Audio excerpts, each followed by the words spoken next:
Bismillahirrahmanirrahim.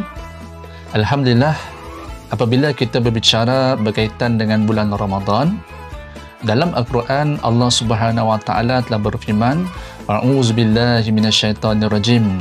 Ya ayyuhallazina amanu kutiba alaikumusiyam kama kutiba alal ladzina min qablikum la'allakum tattaqun. Shadaqallahul azim.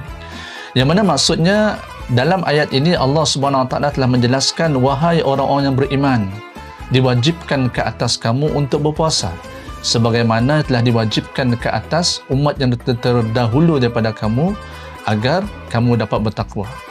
Saudara-saudari, tuan-tuan dan puan-puan yang dirahmati Allah Subhanahu wa taala sekalian, apabila kita melihat kepada ayat ini tadi menjelaskan kepada kita bahawa apabila kita ini adalah orang yang beriman, Islam, dan dalam masa yang sama kita berakal dan kita baligh, maka diwajibkan ke atas kita untuk berpuasa.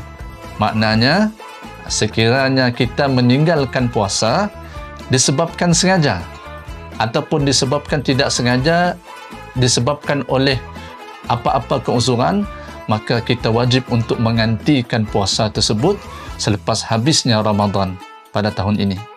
Jadi maknanya apa? Apabila bertemunya Ramadan pada tahun berikutnya, kita masih tidak mampu untuk menghentikan puasa kita tadi, maka kita perlu untuk membayar fidyah. Dan seterusnya, tuan-tuan, puan-puan, saudara-saudari yang dirahmati Allah Subhanahu wa taala sekalian, berbicara juga berkaitan dengan bulan Ramadan. Dalam bulan Ramadan ada satu ibadah yang mana ianya hanya ada pada dalam bulan Ramadan sahaja, iaitu yang dipanggil sebagai solat sunat tarawih. Maknanya dalam bulan Ramadan kita digalakkan untuk melaksanakan solat sunat tarawih. Meskipun solat sunat tarawih itu hanyalah sunat, tetapi amatlah rugi bagi kita sekiranya kita ada masa, sekiranya kita berkemampuan, tetapi kita tidak mahu untuk melaksanakan solat sunat tarawih ini. Dan timbul juga persoalan, ada yang bertanyakan, adakah solat tarawih ini hanya boleh dilaksanakan di masjid dan surau sahaja? Dan ada juga yang bertanyakan, daripada bila solat tarawih ini boleh dilaksanakan dan sehingga bila? Jadi kita nak perjelaskan, sebaik-baik untuk kita melaksanakan solat tarawih ini adalah di masjid dan surau. Itu adalah lebih afdal. Tetapi sekiranya terdapat apa-apa urusan yang kita tidak dapat elakkan sehingga menyebabkan kita tidak dapat nak pergi ke surau ataupun pergi ke masjid, maka ianya boleh dilaksanakan di rumah ataupun di mana-mana sahaja tempat.